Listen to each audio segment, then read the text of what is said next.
아시는 바대로 바울 사도는 독신으로 살았습니다. 그런데 그에게는 디모데와 디도라고 하는 두 제자를 믿음의 아들로 삼을 수가 있었고, 그래서 자신의 신학과 목회에 대한 철학 그리고 신앙을 세밀하게 유산으로 남기게 됩니다. 오늘 이 말씀을 보면 디모데라고 하는 믿음의 아들에게 목회 현실 현장에서 부딪히게 되는 여러 고난들을 감당하고 인내할 것을 권고함으로써 목회자의 바른 자세를 교훈하는 이러한 서신을 보내는데, 그 서론적으로 우리 디모데에 대한 인격을 말해주고 있습니다. 디모데가 외할머니와 어머니로부터 이어받은 순수한 믿음을 간직하고 있어서 그의 눈물이 뜨거웠고, 그의 깨끗한 신앙을 옥중에서 언제 죽을까 모르는 이 노사도가 생각하고 그를 생각하고 기도하는 것 자체가 기뻐서 이렇게 편지를 쓰고 있습니다. 3절 말씀 보면은 내가 밤낮으로 간절히 기도하는 가운데 쉬지 않고 너를 생각한다, 이렇게 말하고 있어요.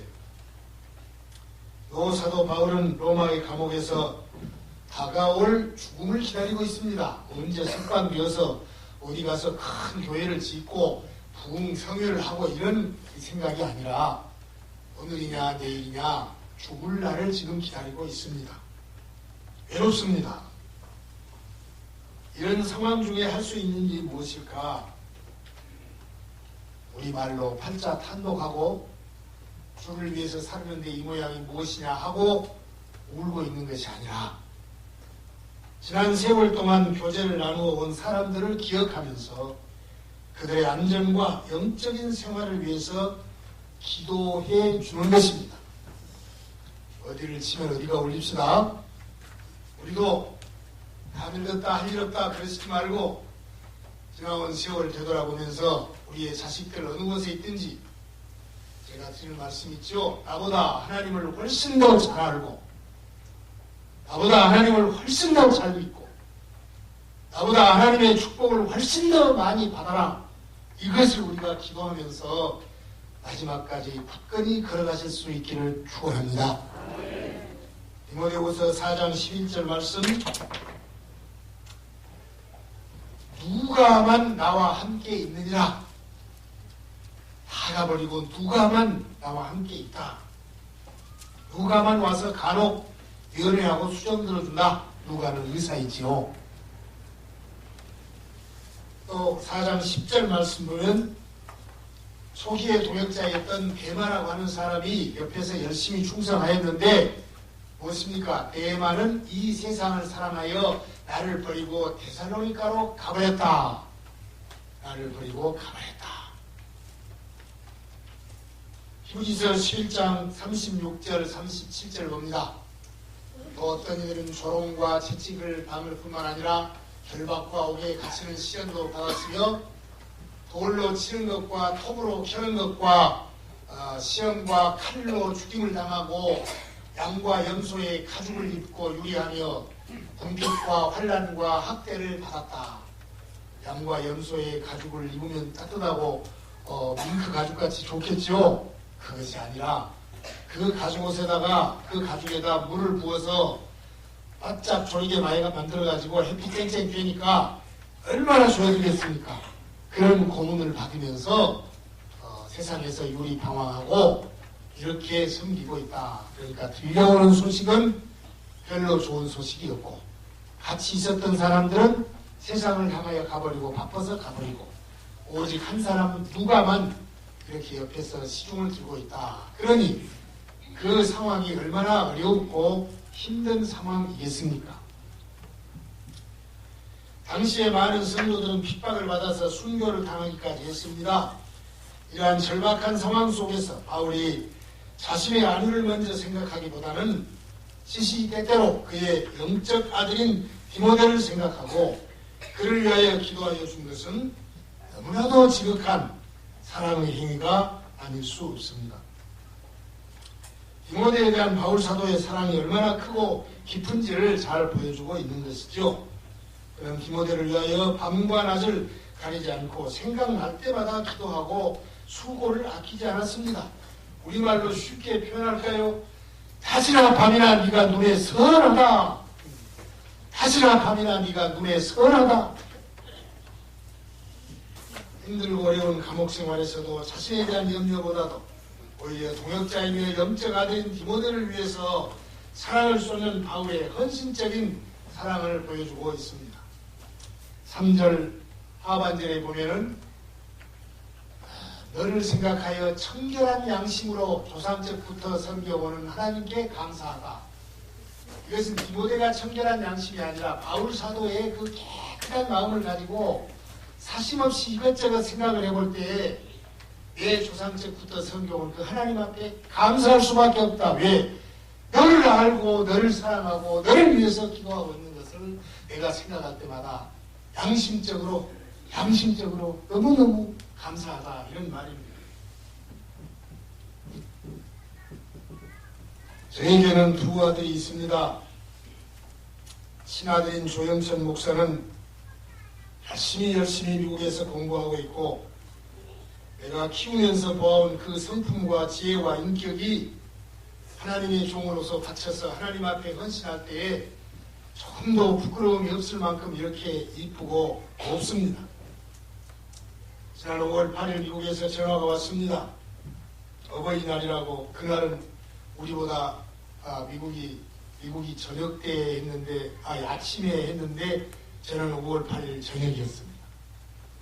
아침에는 딸이 화분 지 엄마 좋아하는 꽃을 보내와서 그런대로 딸이 더 좋다. 아들놈은 전화도 안 넣는구나 하고 꼭 참고 있는데 저녁 때가 되어서 그날은 이제 5월 8일 지금 아침입니다. 아이들을 데리고 학교에 이제 가면서 전화가 왔는데 이렇게 전화했어요. 아버지 어머니 잘 키워주어서 감사합니다. 속이 쑥 내려가 버려. 하루 종일 기다렸다가 속이 쑥 내려가거든. 원한 예비가 꿈꿔온 것을 하늘만큼이나 다 이루어가고 있습니다. 무궁한 장래의 앞을 소망하게 됩니다. 그래서 조금 욕심이 생깁니다. 하나님께서 어떻게 쓰실까, 어떻게 앞으로 이 아들을 쓰실까 생각하면 아이고 내가 100살까지 살아야겠다. 그래서 이런 저런 것을 좀 보고 싶다. 이런 엉뚱한 생각을 가져보기도 합니다. 또 하나의 영적인 아들은 최은득 선교사입니다. 그는 전도사부터 목사, 부목사를 다 지내면서 20년간 저와 함께 살아왔습니다. 신앙의 문제나 예의 범절이나 나무랄 데가 없습니다. 잘못을 발견해서 찔러보고 싶어도 안 보입니다. 사남매를 데리고 선교 현장에 들어가는 모습, 그곳에서 3대째 뼈를 묻겠다고 합니다. 부족한 이 사람을 항상 영적인 아버지라고 견지하면서 그렇게 부르고 공경합니다. 하나님께서 이 두 아들을 제 곁에 주신 것을 저는 감사합니다. 쉬지 않고 기도합니다. 사랑합니다. 제 아들 녀석 공부하면서 지적 수준, 영적 수준을 갖고 가는 것이나 최은득 선교사님의 영적인 헌신과 그 경건의 이런 모습을 보면서 이것이 저에게는 은연중에 잣대가 되어서 다른 목사님들과 비교가 되고 다른 교역자들과 비교가 되는 이런 습성이 생겨졌습니다. 오늘 1장 4절 말씀 보면은 내 눈물을 생각하여 너 보기를 원하면 내 기쁨이 가득하게 하려 합니다. 디모데가 언제 이렇게 눈물을 뜨겁게 많이 흘렸을까? 학자들은 말합니다. 얼마나 뜨겁게 울었으면 이 사도 바울이 네가 울 때의 그 모습을 생각하면 내 마음이 이렇게 기쁘다 하고 말합니다. 에베소 교회에서 바울 사도가 3년간 목회를 하고 목회를 끝내고 로마로 갑니다. 장로들을 다 불러 모았습니다. 성도들을 모았습니다. 여러분이요, 내가 3년 동안 이 에베소 교회에서 목회하면서 내가 해온 것 여러분 보았죠? 내가 돈 하나 욕심이 있을까? 사적인 무슨 욕심이 있을까? 그런데 오늘 내가 떠나서 로마로 갑니다. 그리고 무릎을 꿇고 거기서 목을 서로 끌어안고 장로들하고 웁니다. 그럴 때 디모데도 함께 있으면서 모두 다 울었다. 바울 사도가 지나간 다음에 디모데가 거기서 목회하지 않습니까? 자, 사도행전 20장 36절부터 38절을 보십시다. 이 말을 한 후 무릎을 꿇고 모든 사람들과 함께 기도하니 다 크게 울며 바울의 목을 안고 입을 맞추고 다시 그 얼굴을 보지 못하리라 한 말로 말미암아 더욱 근심하고 회까지 그를 전송하니라. 아마 이때 얼마나 뜨겁게 엉엉 울었던가.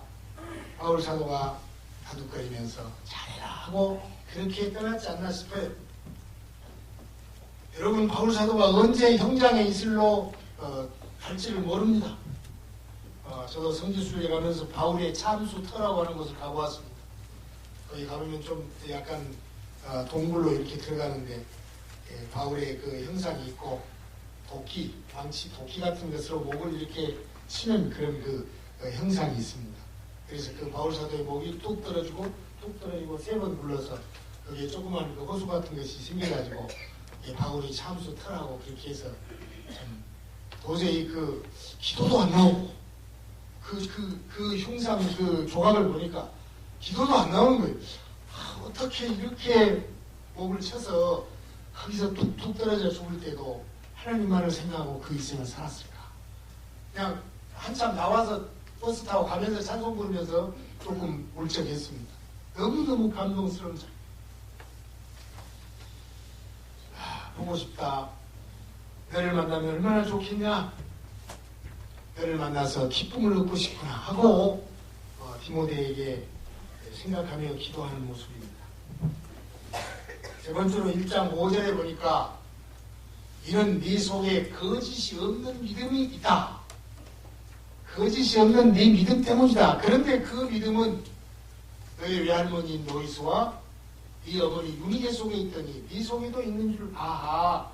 너의 할머니와 어머니로부터의 깨끗한 그 믿음이 너한테 흘러내려와서 그렇게 깨끗하고 뜨거운 눈물을 흘리고 내가 양심상 아무리 생각해봐도 이렇게 훌륭한 인물이 있는가 하고 기도할 만큼의 대상이 되었구나 하면서 혼자의 믿음이 아니라 어머니와 외할머니로부터 내려온 그 믿음이라고 하는 것을 여기서 말씀을 하고 있습니다.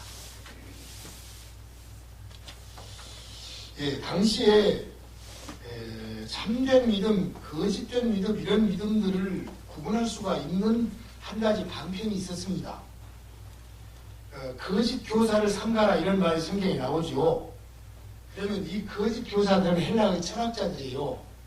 그래서 어느 마을에 들어가면은 훌륭한 선생님이 오셨다 그러면 쑥 모아놓고 천지가 어떻게 되었으며 무엇이 어쩌며 행복하려면 뭐 금식해야 되고 뭐 이런 말들을 철학자들이 강의를 합니다. 그러면 그 강의가 끝나면 강사료를 거뒀습니다. 우리 헌금 바구니 같이 해서 이렇게 그러면서 거뒀어요.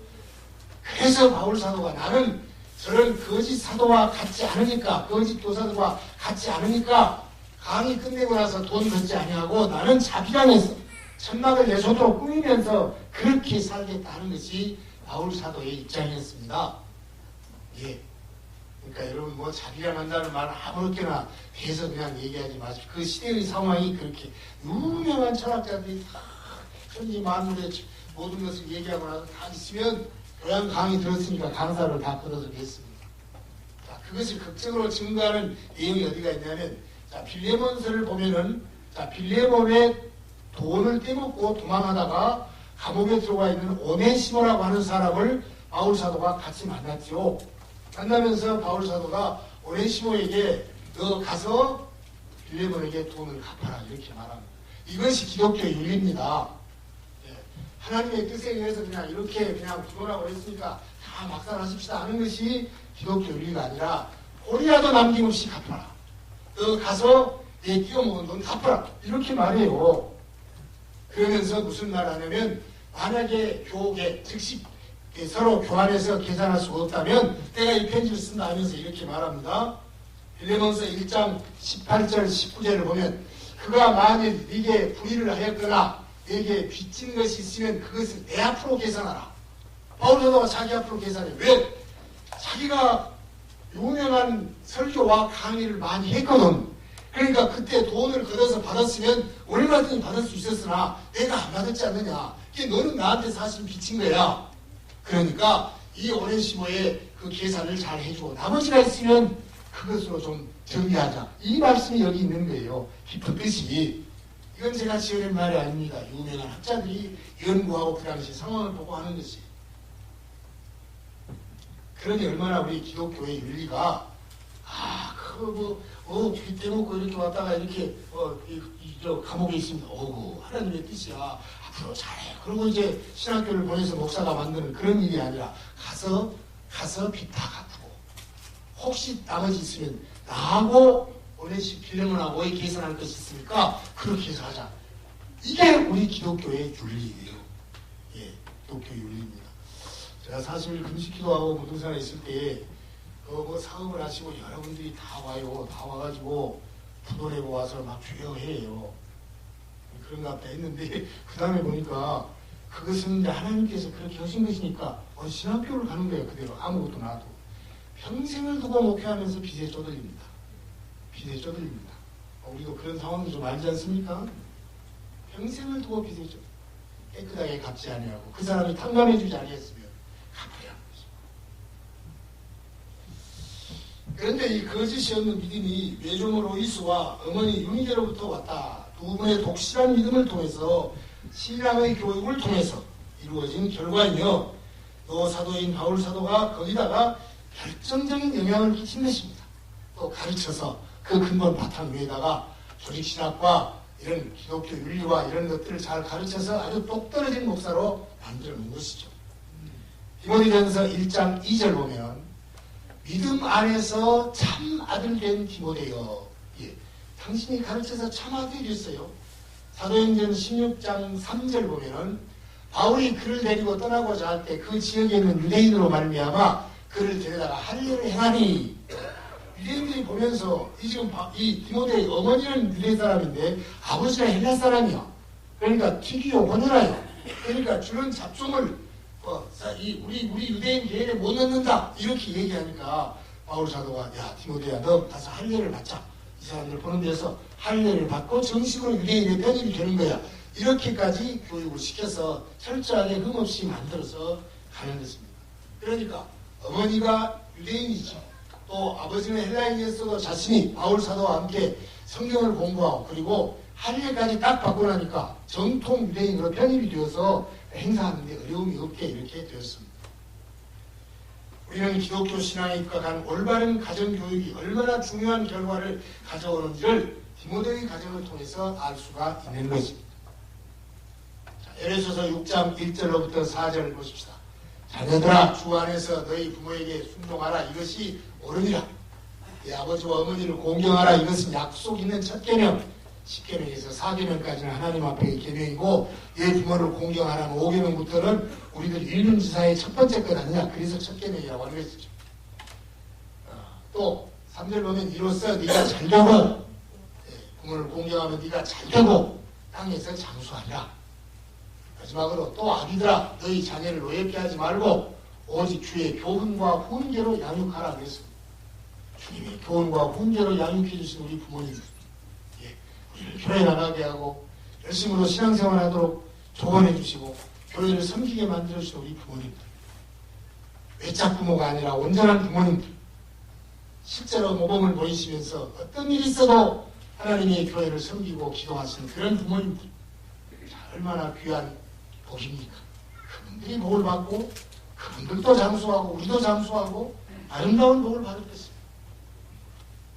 여러분 우리가 어떤 믿음을 가져야겠습니까? 첫째로 거짓이 없는 믿음입니다. 왜요? 하나님의 말씀은 진짜이니까 그 말씀대로 살자는 것입니다. 우리가 열심히 신앙생활하고 교회 잘 다닌 것 같아요. 그러나 우리 아이들을 보는 데서는 무엇인가 어점을 드러내고 또 그냥 딴길로 가고 어떻게 우물쭈물 해버리면 나중에 이걸 봉합할 수가 없습니다. 끝까지. 에이 아버지 어머니도 그래놓고 이렇게 말해버리면 할 말이 없는 것이죠. 두 번째로 행함이 있는 믿음입니다. 야고보서 2장 26절 보면 영혼 없는 몸이 죽은 것 같이 행함이 없는 믿음은 죽은 것이니라. 아이고 짧다. 요 성구도 언제 한번 내서 한나 해줬는데 한번 외우자. 제일 짧은 거 좋은 것입니다. 영혼 없는 몸이 죽은 것 같이 행함이 없는 믿음은 죽은 것입니다. 세 번째로 보면 변함이 없는 믿음이에요. 거짓 없는 믿음, 행함이 있는 믿음, 변덕스럽지 않는 믿음. 말씀 중심, 교회 중심, 그것이 하나님 중심이죠. 하나님만 잘 믿는다, 하나님 앞에 바르다, 그건 교회 중심이고 그건 말씀 중심이에요.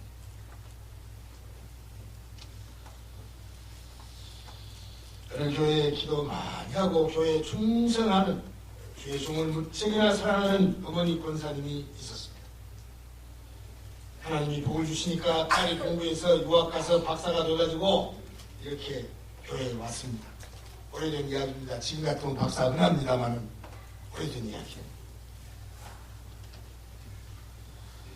예배를 마치고 이 딸이 집에 와서 하는 말이 첫째, 목사님 설교가 너무 드라이해. 드라이라는 것은 드라이 클리닝 알죠? 발랐다 그 말이야. 별로 들 것이 없더라. 이렇게. 장로님이 기도하는데 청산 유수인데 진짜 마음에 와 닿지가 않대. 이렇게 말. 권사님들 안 해섰는데 내 집 말이 아니오. 예화에 나오는 거지. 내가 처음 왔는데도 뚱멀뚱하고 그냥 이렇게 하더라. 어머니가 깊은 한숨을 쉬면서 이렇게 말했습니다. 그래야 나는 30년간 교회를 다녀도 예수님밖에 안 보이더라. 그 나는 하루 갔다 와서 그냥 온갖 사탄은 다 보고 왔냐. 공부 많이 하니까 그렇게 되디? 그러고 나서 훌쩍거리면서 그냥 가만히 계시더라. 딸이 순간 멍했습니다. 멍했습니다. 그날 밤에 엄마, 내가 잘못했어. 내가 교만했어요. 이런 거 어저께 우리 선무사님이 주보를 만들었는데 참 이쁜 것이 이쁜 짓 그린다고 그 말을 하다 이쁜 것이 그리려고 좀 그러네. 그 마지막에 우리 다 외웠잖아요. 우리는 한 마음, 우리는 한 덩어리, 우리는 뭐 사랑으로 하나 되고 한 공동체. 그걸 써놨어. 내가 가르쳐준 것도 아니에요. 그걸 그렇게 썼어요. 뒤에다가 김현선이 가르쳤나? 아니죠. 잘 모르니까. 예, 그렇게 주보를 딱 했습니다. 한결이 부모님들의 한결같은 마음이 자녀를 곱게 거둡니다. 제가 광주 중앙교회에 잠깐 있을 때 참 마음 아픈 것이 제 아내도 그것을 아주 통분했습니다. 신방을 가면 가족들이 나눠있어요. 아버지는 딴 교회 다니고 어머니는 중앙교회 다니고. 예. 또 다른 데 가면은 젊은 대학생 청년들이 에이 모두 교회 싸운 거 보기 싫다 그러고 청년들은 또 딴 데 가고 어머니는 여기 있고 그렇게 돼요. 그러니까 가정의 일들이 교회가 분쟁이 되니까 산지사방으로 흩어져가지고 그러다 이제 겨우 인도에서 아버지 영감님을 이렇게 교회에 모시고 왔는데 에이 가기 싫다고 안 주저버리고 또 나는 천주교를 한다 그렇게 하고 또 한 사람은 구원파로 갔는데 구원파로 가니까 구원파 식구들 한 100여 명이 막 우르르 와서 그 전방으로 몰려와가지고 막 그냥 라면이고 뭐이고 막 다 사주거든. 그러니까 나는 이것이 틀린 이단인지는 알아도 이렇게 사랑이 많으니까 여기 좋다. 그렇게 가버린다. 그러니 얼마나 한 목회자와 한 교회의 그 분쟁이 가정을 분산시켜버리고 자녀들을 분산시켜버리고 비뚤어지게 하고 집에 와서 교회의 이야기를 못하는 거예요. 말하면 서로 싸움됩니다. 정말 내 마음이 아팠는데 지금은 잘 되는가 모르겠어요. 자, 우리는 바르게 해야죠. 이 작은 교회에서 마음이 나눠지고 이리저리 흩어지고 하면 안 되는 것입니다. 옳은 것은 옳은 것이고 그런 것은 그런 것입니다. 당회가 하나 되기를 바랍니다. 교회가 하나 되기를 바랍니다. 문제는 한 가지 간단한 내가 죽으면 다 됩니다. 예, 내가 전환차면 안 되고 내가 죽으면 교회도 하나 되고 당회도 하나 됩니다. 다 무뚱에 가보면 핑계가 없다니까. 그러나 내가 죽고 교회 유익하고 이렇게 생각해보면 다 돼버리는 거지. 다 돼버리는 거지. 그리고 나서 하나님께 맡기는 것입니다. 여호와를 신뢰하라. 철저히 맡겨라. 그러면 너희 길을 지도하실 것이다. 하나님을 신뢰하는 것이 기도하는 것이요. 그러면 채워주시고 갚아주시고 우리들을 복되게 하실 것입니다. 그저께입니다. 보안병원 예배를 마치고 제가 여수에 잠깐 다녀왔어요. 여수의 장례식장에 갔습니다. 제 아시아연합신학대학교에 같이 이사를 하고 있는 목사님의 장모님이 돌아가셨어요. 쉽게 말할까? 여기 있는 소망교회 이전에 있던 목사님의 처외할머니가 돌아가셨어요. 예, 그렇게 친절한 사이였습니다만 사실 제가 나빴죠.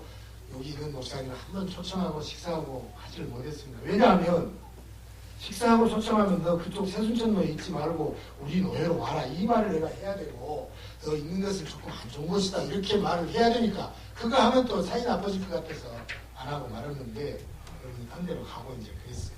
지금 겨자씨교회 부목사로 있다는 말을 들었어요. 또 그 사모님이 그 목사님 사모님이 제 아내와 언니 동생과 아주 친한 사모님. 이렇게 물었습니다. 목사님 언제 정년하세요? 그래서 금년 11월 말이야. 그랬습니다. 그러고 나서는 분당 없이 이렇게 말했어요. 근데 교회에서 못 가게 한대 어쩔까? 그러니까 그냥 입이 찢어지게 말을 하면서 가만히 뒤로 뭐 세상에 큰 교회가 어디가 있냐 그래서 말 나온 김에 내가 그랬어요. 앞으로 한 3년을 더 같이 살자고 하는데 참 큰일 났네. 그런 교회가 어디 있습니까? 그런 교회가 어디 있습니까? 제가 잘못 말했습니까? 아무 감동 없네. 그런 갈라요. 세상에 그런 교회가 어디 있습니까? 이렇게 하면서 어디 목사님 어떤 목사님들은 어쩌고 이렇게 살고 한다고 그러죠. 난 사는 것이 문제가 아니라 그놈을 정 때문에 죽겠다 내가 그러고 말았어요. 제가 이렇게도 말했습니다. 걸음도 못 걸어서 신방도 못하고 전도도 못하니까 가겠소 이렇게 말하니까 장로님들이 부모님들 돌아가셔서 땅에 묻어버리고 오면 허전한 것처럼 집에서 아파서 누워 계셔도 부모님이 계시면 훨씬 더 힘듭니다. 이렇게도 말한다고 했더니 세상에 그런 교회가 어디 있습니까?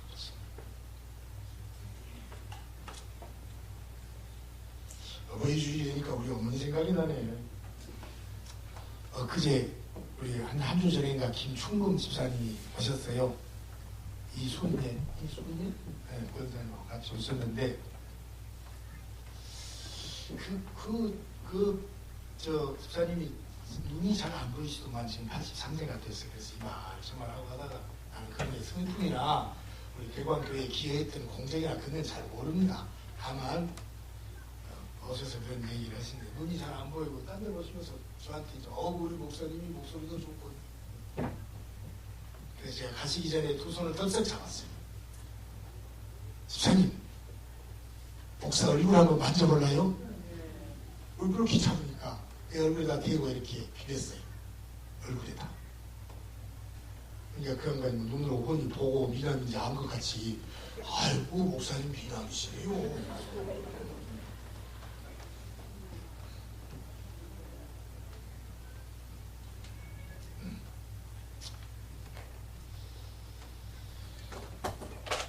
그때 우리 어머니 말씀이 생각났어요. 자기 아들밖에 모르니까 사람이라고 하면 우리 아들을 좋아 안 할 사람이 어디가 있겠냐. 항상 하신 말씀. 그렇게 노인한테 손잡아서 이렇게 얼굴 목사님 기분 좋아. 사람이라면 우리 조 목사를 우리 어머니 미련하고 무식한 말씀. 한 번은 제 동생들이 하도 큰아들이 이쁘다고 하니까 어디가 형님이 이쁘냐고 이렇게 넓적해가지고 사진 찍으면 다른 사람 2배나 차지하고 이렇게 어디가 형님을 큰아들만 이쁘다 하냐고 그러니까 아이고 우리 어머니 말씀이 봐봐봐 니모 반듯 해갖고 니모 반듯 해갖고 아니냐.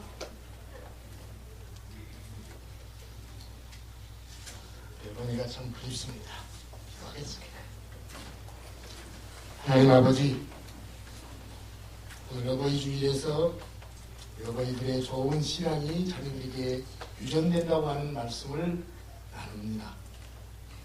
정말 우리 부모님들이 한마음 한뜻되고 이 짧은 세상, 이 작은 도시 몇 개 안 되는 이 사람들 속에서 우리 개원교회 아니면 내가 죽고 못 산다는 이런 마음들을 가져서 한시라도 한순간이라도 하나님의 교회 안에 아름다운 삶을 나누고 우리의 자식들이 어머니는 대광교회가 그렇게도 좋아, 아버지는 이 교회가 그렇게도 좋아, 나 속을 모르겠네 말할 수 있을 만큼 이런 신앙의 유전들을 우리가 나누면서 완전한 한 덩어리 되어서 하나님의 나라를 이루어갈 수 있게 하여 주옵소서. 생존하신 우리 부모님들을 남은 시간이라도 잘 섬길 수 있도록 그 은혜를 베푸시기를 원합니다. 감사합니다. 예수님의 이름으로 축복하고 기도하옵나이다. 이제는 우리 구주 예수 그리스도의 은혜와 하나님 우리 아버지의 사랑과 성령의 위로 충만 교통하심, 오늘 어버이 주일을 맞이해서 우리의 자녀 권속들에게 말씀으로 바로 세우고 하나님 교회 사랑을 바로 가르치고 정말로 주를 위하여 헌신하기를 소망하는 여러 연로하신 부모님들, 어른들 거리 또 우리 흩어진 우리의 자녀 권속들 위해 영원토록 함께 있을지어다. 아멘.